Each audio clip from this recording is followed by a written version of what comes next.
Assalamualaikum warahmatullahi wabarakatuh. Saya Stefi Wulandari, NIM 1813095. Di sini saya akan menjelaskan tentang teori Marx mengenai agama sebagai alienasi dan candu.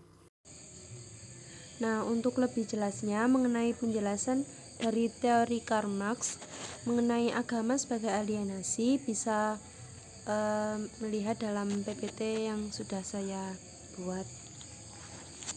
Yang pertama yaitu teori Marx itu mengenai agama sebagai alienasi dan candu.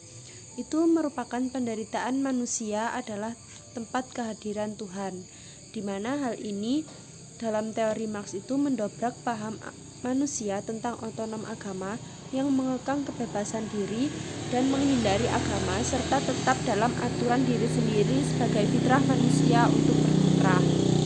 Nah, dalam teori Marx ini menyatakan bahwa agama adalah akibat dari posisi masyarakat yang teralienasi secara ekonomi, di mana masyarakat yang teralienasi ini merupakan masyarakat golongan kelas pekerja yang tidak memiliki faktor produksi apapun selain tenaga kerjanya saja.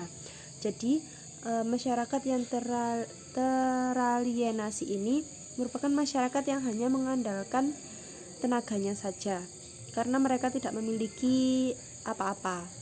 Nah, di mana dalam kelas pekerja ini kehidupan mereka itu tertindas akibat hubungan ekonomi yang tereksploitasi, menjadikan kelas pekerja ini memproyeksikan suatu ada yang mampu menghapuskan semua penderitaan mereka.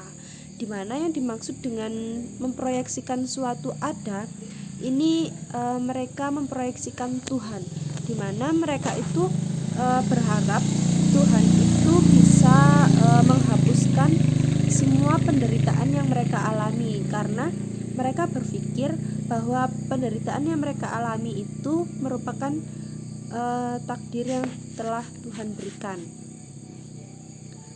Nah, selanjutnya menurut Marx, Tuhan adalah segala sosok yang maha kuasa, maha kuat, maha kaya, dan segala maha sempurna yang mampu mengakhiri ketertindasan kelas pekerja. Di mana di sini agama itu dianggap sebagai penghalang bagi kelas pekerja untuk sadar bahwa ketertindasan mereka bukanlah karena kuasa Tuhan atau karena takdir, tetapi karena relasi ekonomi yang tidak adil antara kelas pekerja dengan kelas berjuis.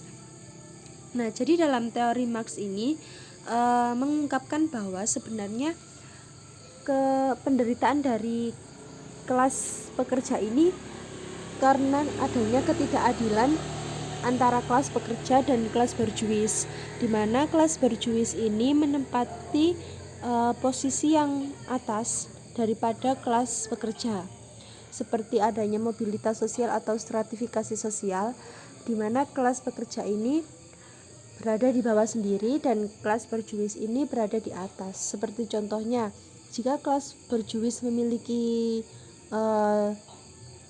tanah, maka kelas berjuis itu berhak atas tanahnya, tetapi kelas pekerja ini hanya sekedar menggarap tanah milik kelas berjuis, bukan sebagai pemilik tanah tersebut. Oleh karena itu, kekuasaan tertinggi berada pada golongan masyarakat kelas berjuis. Nah, di sini itu Marx mengkritik agama itu meninakbobokkan kelas pekerja dengan segala doa dan pengharapan, di mana alih-alih berjuang merebut kendali ekonomi dan mengubah relasi produksi yang tidak adil, kelas pekerja malah terperosok ke dalam impian surgawi, bahwa semua ketertindasan yang mereka alami saat ini akan mendapatkan balasan kelak di kehidupan selanjutnya. Jadi menurut Marx ini kelas pekerja itu masih belum sadar bahwa apa yang mereka alami, apa yang mereka derita itu karena adanya ketidakadilan tersebut, bukan karena takdir Tuhan, tapi karena ketidakadilan antara kelas pekerja dan juga kelas berjuis. Nah, di sini Marx itu juga mengatakan bahwa agama itu gagal menjadi alat revolusi yang mampu menghapus ketertindasan kelas pekerja, karena itu tadi didasari dari kelas pekerja didasari dari ketidakadilannya antara kelas pekerja dan juga kelas berjuis, sehingga dimana kelas pekerja itu hanya berharap kepada Tuhan dan berdoa gitu. Tetapi menurut Marx, sebenarnya agama itu gagal menjadi alat revolusi yang mampu menghapus ketertindasan kelas pekerja. Nah, di sini kritik Marx itu didasarkan pada kondisi Eropa pada abad ke-17. Di saat itu, di mana agama yang didominasi gereja tidak berpihak pada kelas pekerja yang teralienasi secara ekonomi, di mana kritik Marx sendiri ini ditunjukkan pada praktik beragama Eropa abad ke-17, bukan pada ajaran agama secara umum.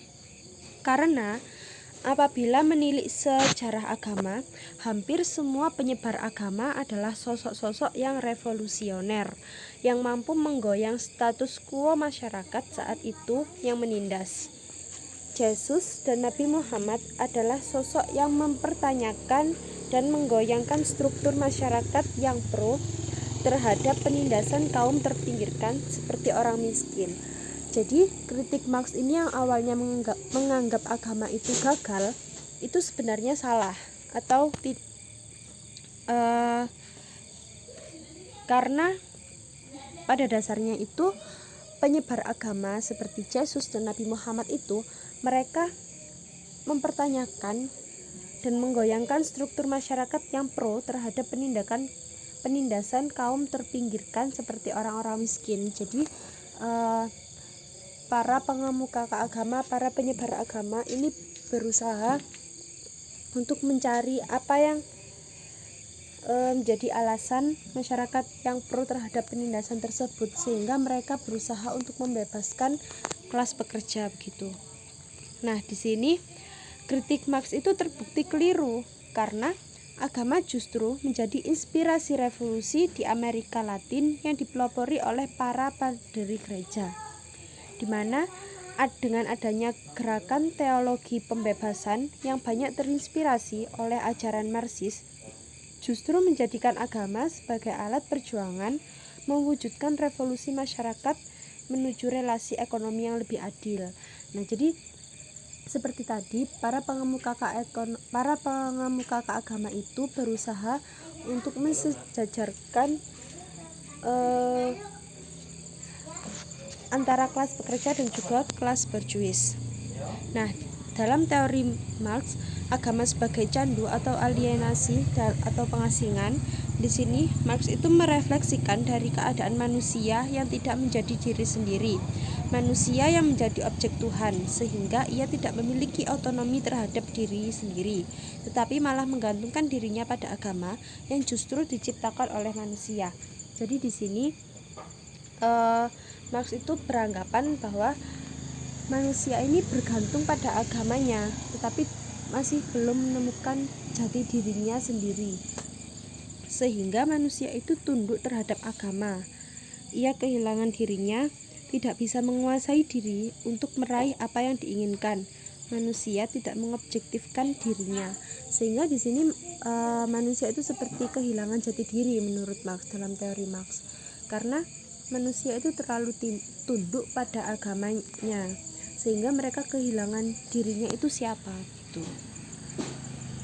Lalu di sini Marx juga melihat agama sebagaimana Sigmund Freud yang melihat agama melalui analisa individual neurotik, dan juga Emil Durkheim melalui analisa sosialnya, di mana Marx ini menganalisa agama itu melalui ekonomi dan politiknya sebagai alur pendekatan fungsional. Nah, teori Marx ini mengindikasikan manusia memproyeksikan dirinya kepada Tuhan, tetapi tidak pernah melihat hakikat dirinya sendiri. Jadi manusia ini menjadi objek dari Tuhan, tapi tidak pernah melihat dirinya itu siapa gitu. Lalu Marx ingin menafikan agama dari kehidupan manusia, di mana Marx tidak mengkritik agama itu sendiri, melainkan manusia yang menciptakan agama, manusia yang terlibat di dalamnya dan tunduk padanya. Agama yang dikritik Marx pun itu tidaklah semua agama, melainkan hanya beberapa agama yang tidak bisa dirasionalisasikan. Nah, sekian penjelasan dari saya. Kurang lebihnya saya mohon maaf. Wassalamualaikum warahmatullahi wabarakatuh.